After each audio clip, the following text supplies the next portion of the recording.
Hey guys, it's Aline. It's Tuesday, the 19th of July today. I'm sitting in my hallway with sort of different stools and little coffee table right there to record because it's nearing on 90 degrees Fahrenheit, over 30 degrees centigrade here. I've got my front door a crack open, back sliding door is open just a tiny bit, and I'm sitting in as much draft as there is, for a little while. It's not even 12 o'clock yet. So this is kind of unusual for our country. We tend to get, especially, people my age and older get a bit flummoxed at these kinds of conditions because we're used to being busy and working all the time. And I know from experience that you just have to simmer down a bit and take things as they come. However, I had a thought and I just wanted to, post this on my channel for whomever it may concern. Because I keep having the same phenomenon. I'm having a handkerchief here because, wet and sticky.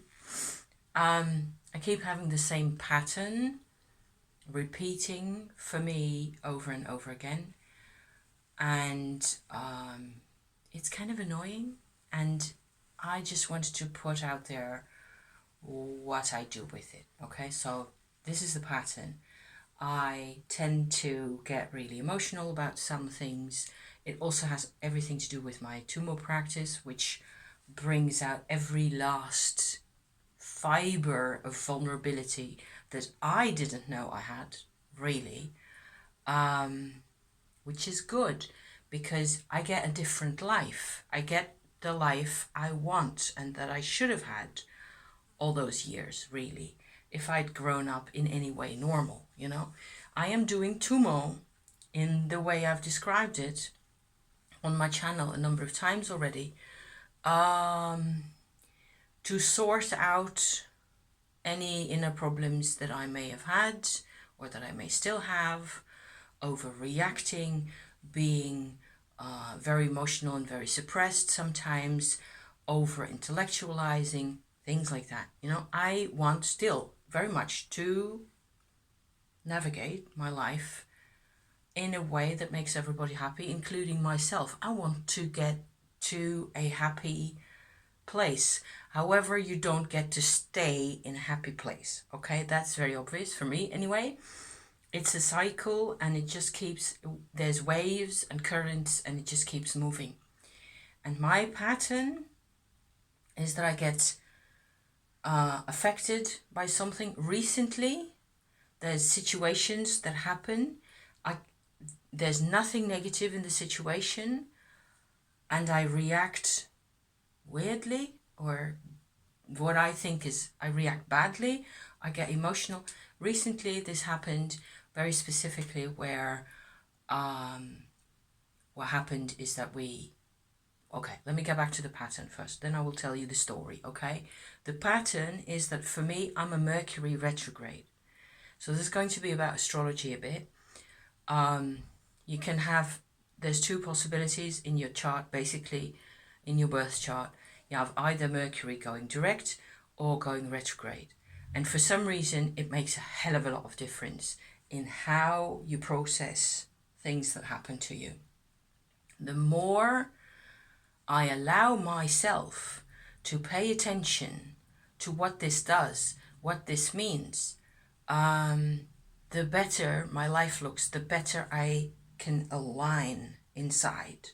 It is part of my alignment of feeling emotionally and mentally fit and capable and confident and happy, in myself, in my life.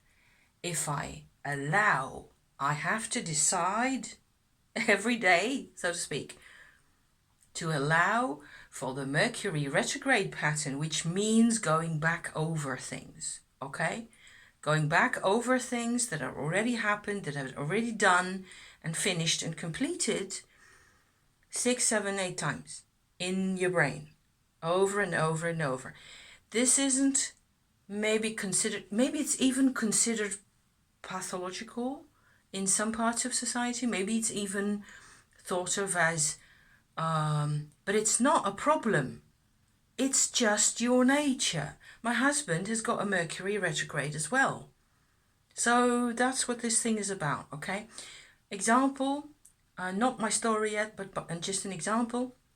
Yesterday, my Facebook account got hacked. Really not the biggest deal in the world, but I was, of course, stressing, and I got about 10 messages or so from different corners of the world, people saying, what's happening, and people I never talked to on Messenger or anything, they were suddenly responding, or if they got my WhatsApp, or they, whatever, and I thankfully I got an email or a WhatsApp message from my cousin, who was one of the first to contact me, saying you have to do this, that, and the other.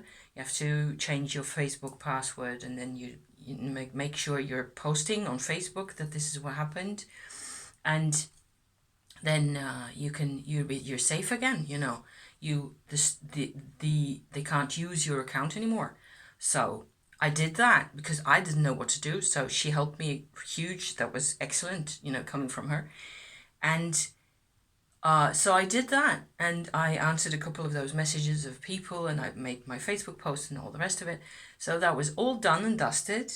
It was also 90 degrees out here, and my husband hadn't been home for dinner. He had been out in the heat, so I was slightly worried that he overdoes it and things like that, which is very normal for me. And by the time he finally got home, this whole thing exploded in my phone, and I had to look at it. And of course, people were calling me, which doesn't make any sense. I'm trying to fix my problem using this phone, so don't call me right now, okay?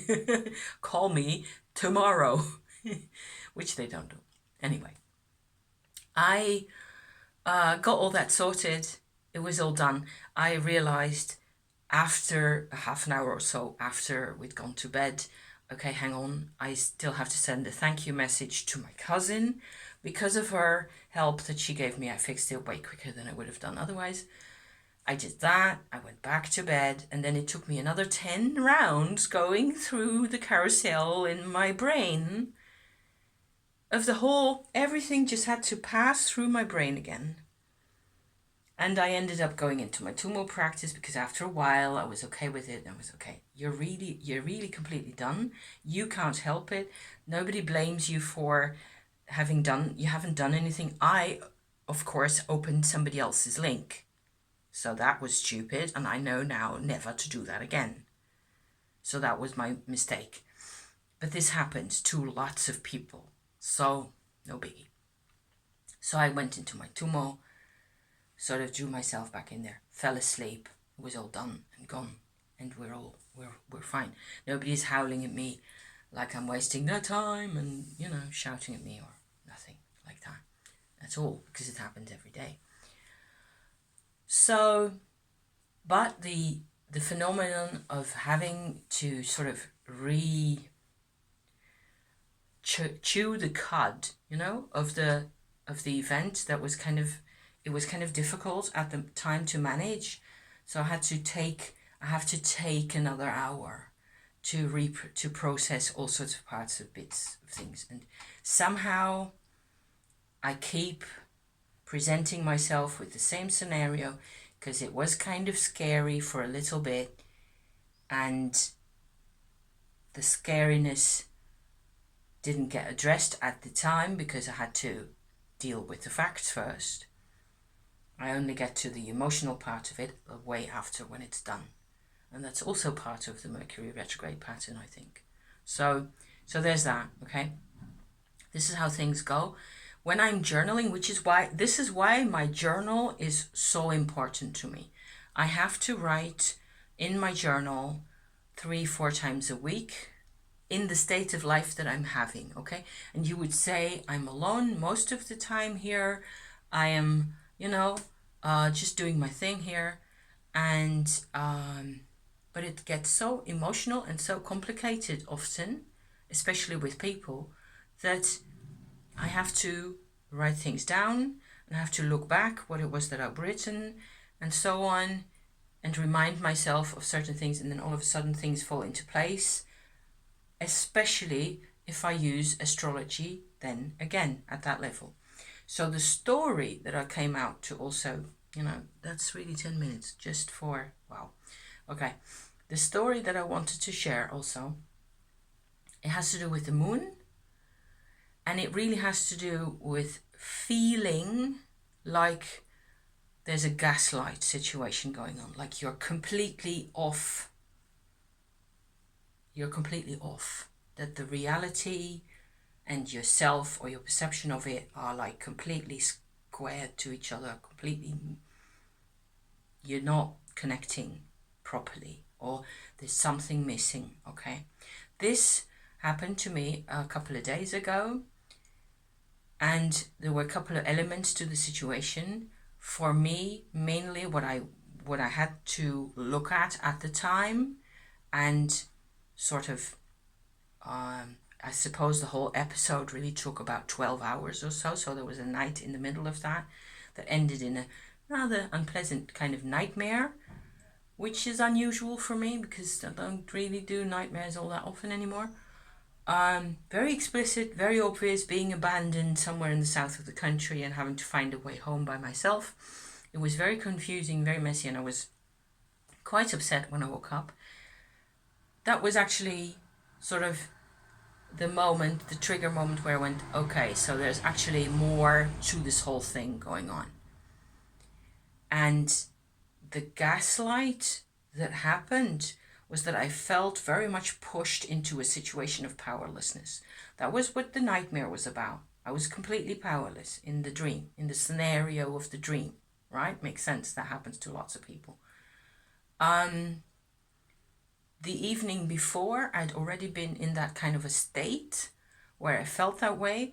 We were actually going shopping. I actually gone to town to, over yonder, taking a bus to another place. And then my husband came to pick me up, and we would have dinner at this huge sort of a shopping mall where they sell outdoor equipment. And because we needed a new tent, okay, to go camping in. Because our old tent is kind of musty, and it has been in service for 20 years, and it really is, done, and it's not watertight anymore. So we'd seen several options, and between 350 euros and 500 euros, there were a couple of really nice options. And in the end, we made the decision that we were going for the bigger tent, also because in 10 years' time, we will still be using the same thing.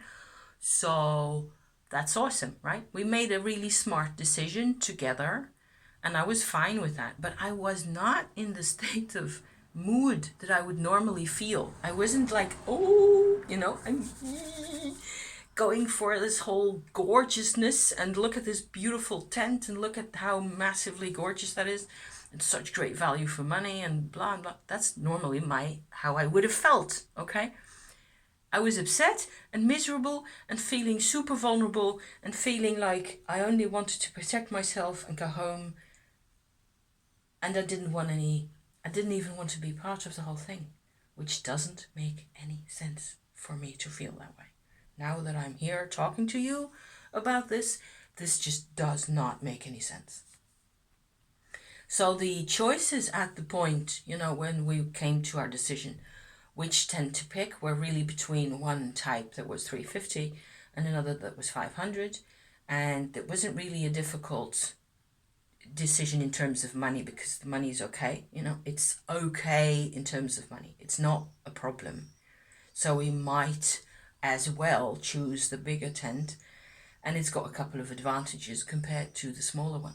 The smaller one, the cheaper one, had, it was real cozy. They are all really cozy tents. They've got really dark brown, super dark, like this type of dark brown, interior fabric.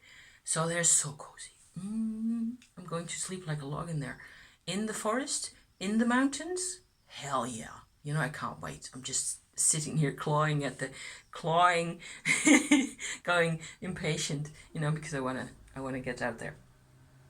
The bigger tent also has the same fabric on the inside. It's the same, Okay, so it's the same brand, everything's the same.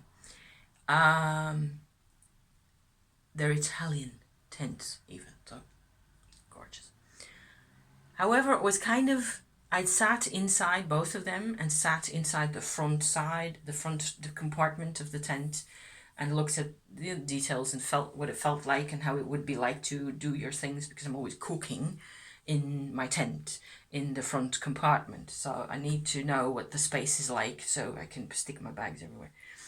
And there was actually one element that really sort of pushed us to choose the bigger one, is that it does have, I'm sorry if you're bored by tents, then this video is not for you, because I was going for the astrology bit and it's coming, okay? Now that I'm going on about this, I noticed that the elements are actually fitting together. Okay, so the bigger tent has a side door, okay? The front compartment, you can open the door to the outside world, either going straight ahead from your sleeping compartment right there, or you can choose on your left side a door which is also sitting there. So, which has a complete, that in case you never done this before, that completely transforms your camping experience in those kinds of in those kinds of circumstances, especially when the weather isn't completely reliable, which tends to happen in the mountains. Okay, you want to have space where you can do the cooking, but also where you can, depends on where the wind comes from, that kind of thing. It depends where other people are camping. If you have the front door of the front compartment is way larger, and it's like everything is open, and you've got like these two tiny little liminal scraps of space to the sides where you can stick your cooking bags and or, you know, some clothes bags or some toiletry bags and stuff like that. My tarot bags, which are coming, you know, all that kit. They just, if the weather's glorious and you just got this gorgeous view out into the whole of the Alps right in front of you, that's fine. That's fabulous. You're completely okay with that. And you just manage going in and out, you know. But the smaller, the 350 version of the tent didn't have the side door at all. However, there was another option, which was also like 350-ish euros price, that did have a side door like that. But it was a lot cheaper. And you could tell the feel of the fabric, the feel of the zippers, you know, closing everything in and out, the seams. It was just not as beautifully done as the other ones, as the big one or the smaller of the Italian brand. So I was having this horrible moment where I had no sense of value for myself, which is how I get, you know, I get this, I've got an inferiority kind of a trigger going on at that kind of a moment, where my husband is actually pushing me to, and mentally I'm all with it, you know, to go and choose the good option, the solid quality, pay a bit more, it will last the longer, it will be a lot more comfortable. He will be 70 years old in 10 years time, 8 years time really. So God, I hate time passing. So the more sensible he was being, the more I felt like I didn't have anything to do. And that's another element right there, because I'm used to always being the brains of the outfit. And the more he was being sensible, and he didn't really need me to express an opinion. He didn't really need me to help him be sensible at that time, because he was making perfect sense by himself. The more miserable and useless I felt. So here's the gaslight, okay? You have to imagine, going back into astrology, the sign of Leo is sitting on this side, my sun sign, okay? The sign of Aquarius is sitting right opposite it. There's an opposition, and going into my past, I suddenly realized, as I was writing in my journal, about Saturn, which is sitting currently in Aquarius, probably at 23 degrees or so by now. The moon in Aquarius at that time. So what is it? 3 days ago or so, at the same, so going over Saturn. My husband's planets, his moon and his Mars, at that same location. I was feeling like nothing I did mattered. Why is that? I was feeling gaslit. I was gaslit. You guys, it was awful. I was fighting it and I didn't know what to do with myself. I was getting super emotional. I was feeling super vulnerable. It wasn't like it was a useless phase or like, oh God, I just want to forget about that as quickly as possible. No. Why not? Because my parents had a similar kind of, this Leo Aquarius thing going on, where for them, their North Node, okay? It will be gibberish if you're not into astrology. The purpose of their lives was on the Aquarius side. I have felt their dominance my whole life. They supposedly knew what they were all about.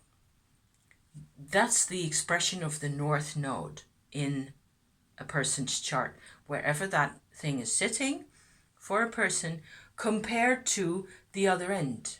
Okay? The other end, my sun, my identity in Leo, to them that's past lives territory. That's past and done, and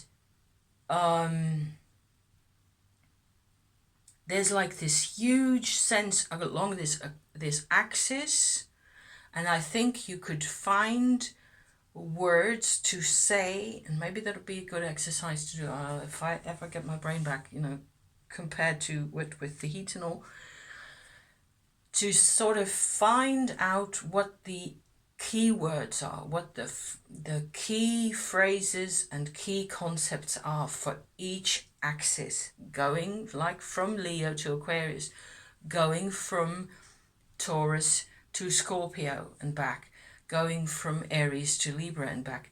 There's in each case I think it's really significant that it's about a part of the self, a part of who we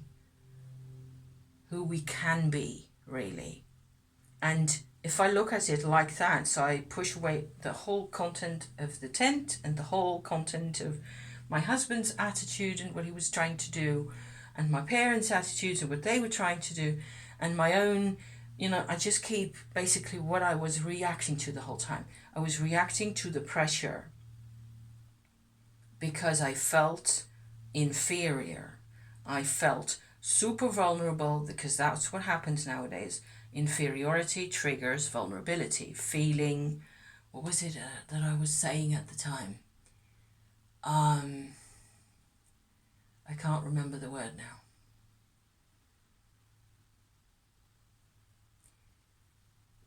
It's a very nasty kind of feeling where you're feeling quite isolated and insecure. That was just the word I used. That was it, right there. I was in a field of insecurity. That's the term I said to him. I'm reminded of one of the animation movies, Ralph Breaks the Internet. Remember that one? Where there's an insecurity virus. It's so funny and so well done. Oh, I love that stuff, Copying insecurity. That's how it goes, in the movie. If you haven't seen it, go away and go watch it. It's just glorious. So, but the whole insecurity was triggered by the moon passing through the Aquarius part of the sky like that. And it doesn't have to be like that every month, because the moon passes through that whole circus every month. It's just that if there's other things going on that are sort of, helping this vibration, if the sun is sitting, which was happening at that moment, the sun in Cancer, other planets of mine, blah, blah, blah, it just becomes a field. My field of insecurity. And it's temporary. The next day it is gone, or sort of partly, mostly gone. The sun is gone past Saturn, you know, out over to Pisces, and, you know, we're done with this whole freak show going on in my brain. I'm surprised actually at how more and more through my Tumo, I keep having these phases, because I've posted videos about this kind of a thing happening before today, you know, a few times, where each time it is, oh my God, it's Mercury happening, blah, or it's the moon is blah. And it just keeps happening. It keeps, so that's the purpose of the gaslight, really. And I think when there's different types of gaslight, that's the one thing that I'm trying to really bring across here also.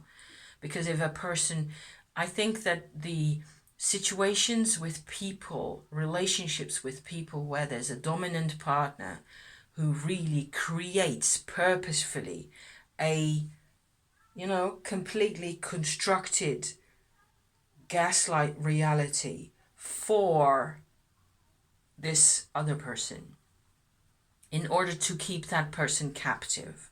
Okay, that's the official narcissist controlling the victim kind of a pattern of a gaslight.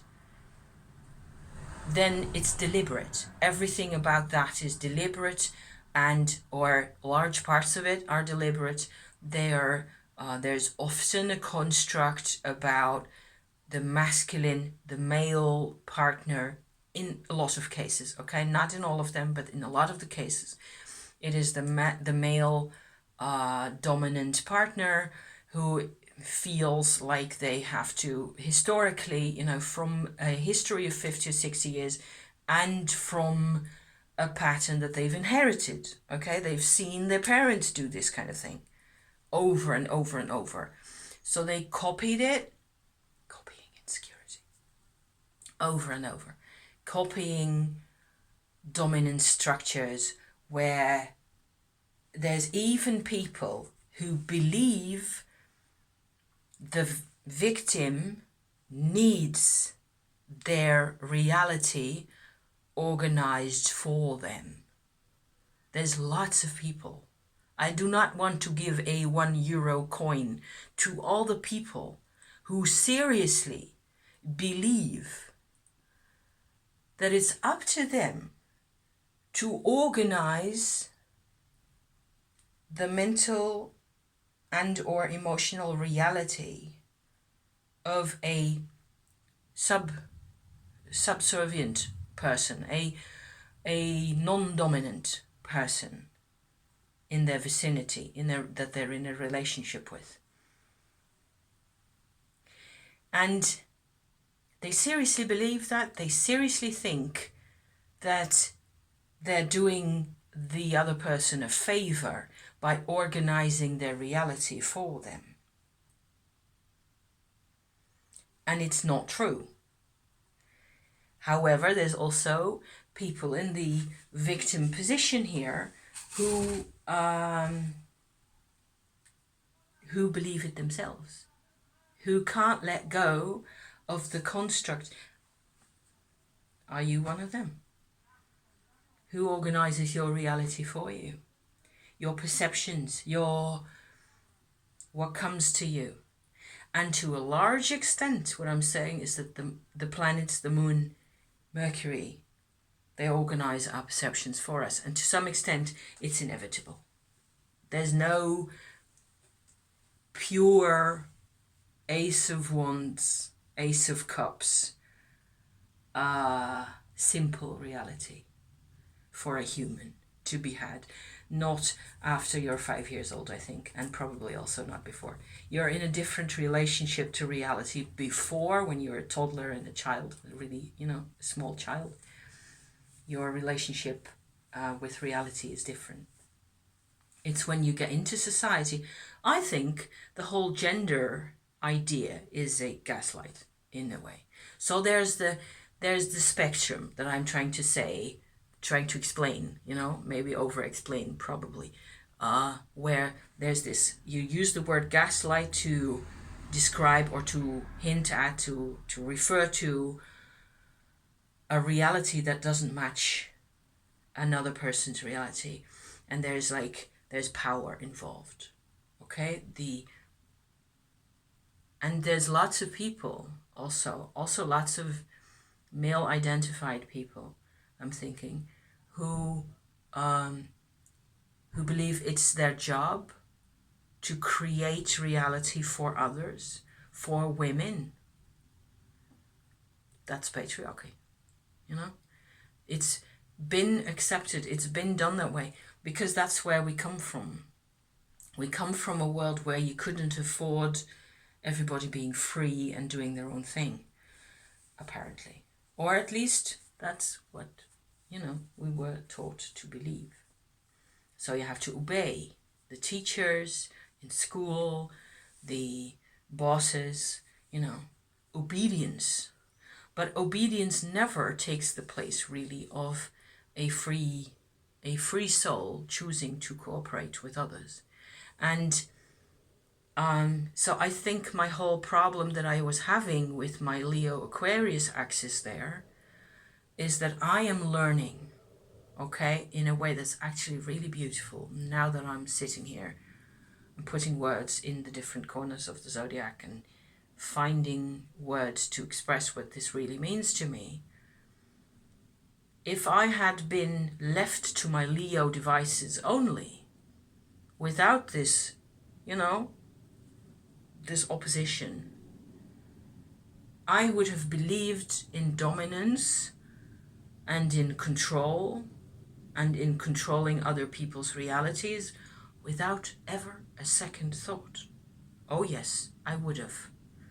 And it is because and thanks to the Aquarius challenge that I got from my parents' North Nodes, that I get daily from my husband's Moon and Mars position in Aquarius, you know, that I get today from Saturn being in Aquarius over the past couple of months, you know, whatever, however long that's been, really. It's been a couple of months, I think.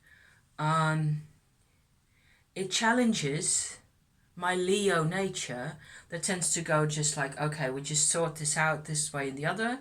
I determine this for you and you'll be okay. Let me determine your reality. I'm a gaslighter myself. Which I don't have any planets in Aquarius myself at all. I've got lots of planets and they're all over the place, but not in Aquarius or in Sagittarius, for example, which might be another sign, or Gemini, you know, those kinds of signs that give more freedom to people. I'm a Leo, I've got Moon in Aries and all that kind of stuff. I've got Mercury in Leo. I tend to prescribe people what it is that they should be doing and thinking. Okay, so yeah.